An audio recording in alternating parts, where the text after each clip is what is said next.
Yo, this video is brought to you by Squarespace, helping you make beautiful websites quickly and easily.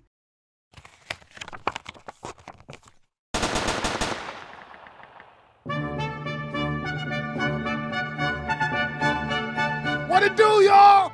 This week we getting whacked out in the head with American Psycho by Bret, Easton, Ellis.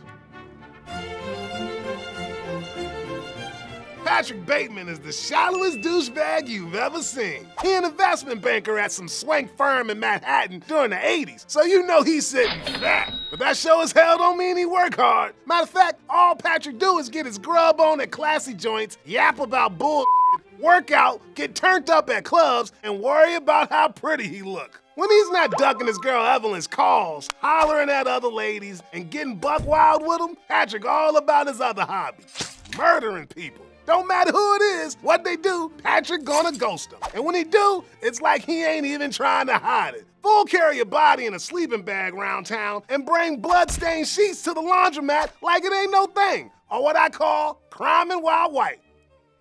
One day, Patrick chilling with his work homies, including a gay dude named Lewis who wants Patrick's nuts bad, when he run into Paul Owen, another investment banker who Patrick is straight obsessed with. This cat got the looks, the swagger, and managed the swollest account in town, the Fisher account. Paul see Patrick and be like, "Oh, what's good, Marcus Halberstam?" Patrick just go with it. But who the hell is Marcus? As the book go on, Patrick's mind be slipping more and more. Like when he at the video store, he starts sweating balls and running his mouth about how much he loves seeing a woman get drilled to death in his favorite flick.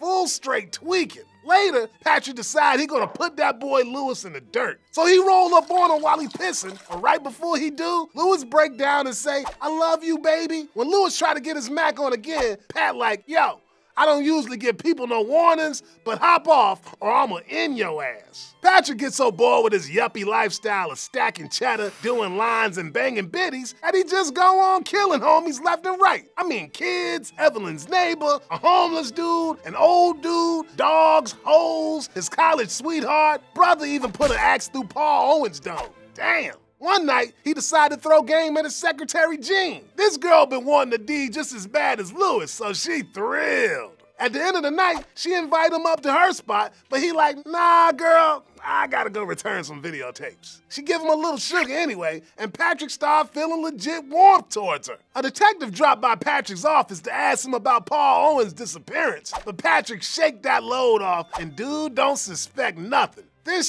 just gets out of hand. He kills a little boy, mo-hoes, does some redonkulous stuff with a rat, and even tricks Evelyn into eating a urinal cake with chocolate on it so that it looks like some fancy Godiva shit.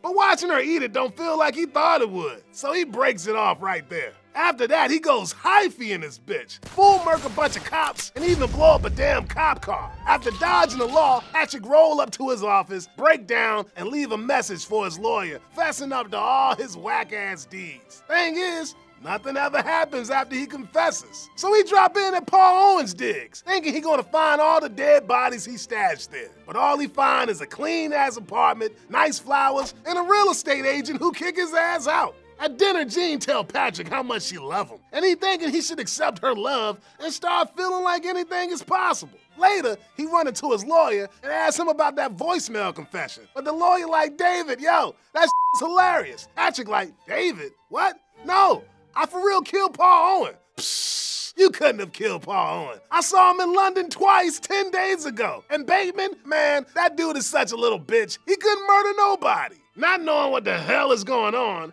Patrick jumps in the cab, but gets jacked by the driver who recognized him as the dude who murdered his homeboy. In the end, Patrick just chilling with his boys in an uptown joint, yapping about bullshit, and nothing has changed. He say that everything he's done is what being Patrick means to him. And that's it. When it comes to this crazy-ass book, you either think Ellis's writing game is on point or it's busted as hell. Some scholars say it's a postmodern classic. Others say it's a bunch of violent, sexist bull. What your boy Sparky think? Well, we'll get to that later. But first, we gotta cover a couple of things. For one, that fool Bateman is an unreliable narrator. I mean, some of the shit that supposedly happened in this book is just straight stupid. How we supposed to believe this dude just roll around town holding bloody sheets without turning no heads? And when he go ham on the police at the end, who does cat think he is? Denzel Washington? One second it's an all-out manhunt in the streets, and the next he chilling in his office and everything seem all good. Is this cat trying to bull the reader? And check this. Something real crazy happens in the narrative when he switches from first person to third person in the middle of the damn sentence. In an adrenaline rush causing panting, I can only get a few blocks, partly because of panic, mostly because of the blood, brains, chunks of head covering the windshield. The cab rolling over fruit stands, smashing through a wall of glass, the body of a cashier thudding across the hood. Patrick tries to put the cab in reverse, but nothing happens. So is Pat just showing us the action movie version of his up fantasy? Or maybe none of it actually went down. Maybe all this mess just proof that Patrick losing his goddamn mind and ain't got no grasp on what's real and what ain't. Or maybe it all did happen and just nobody tripping on it. All throughout this text, we see Bateman try to get people to see him as the whack job he is, but nobody ever does. I'm into, murders and executions mostly. It depends, I shrug. Do you like it? She asks, unfazed. It depends. Why? I take a bite of sorbet. Well, most guys I know who work in mergers and acquisitions don't really like it, she says. That's not what I said, I say, adding a forced smile, finishing my J&B. Oh, forget it. We live in a society where crazy-ass violence go down on the reg. And because of that, people don't even blink when they see messed up right in front of them. What they sure as hell do notice, though, is their shit. When Bateman ain't busy slicing people to bits or whatever, he spend pages running his mouth about this expensive swag, stereo equipment, threads, restaurants, bed sheets, business cards, where people get their haircuts. I could go on, player. People are always going off about how Americans are just stuck in an endless cycle of consuming a bunch of meaningless bull. The most up thing ain't that Patrick repping that to a T, but that he do the same thing with people. He even straight up eats some girl. Ugh. It's like Patrick can't even tell the difference between human beings and objects. Things are lying in the corner of my bedroom. A pair of girl shoes from Edward Susan Bennett's Allen, a hand with the thumb and forefinger missing, the new issue of Vanity Fair splashed with someone's blood, and a cummerbund drenched with gore. Hell, there ain't no difference between people neither. Patrick always getting called different names throughout the book, and when it happens, he just like, whatever, it don't even matter. When your swag and your status is all you are, then you can't really be a legit individual. You feel me? So look, this book got some pretty raw things to say about our society. And even though I dig the message, it ain't really my kind of thing. To be real with you, this book is just f***ing boring.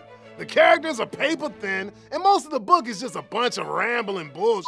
Yeah, I get it. The book doing that on purpose to throw shade at a society that's just as shallow as the book itself. But to this thug, you gotta captivate your audience before you can start preaching to them.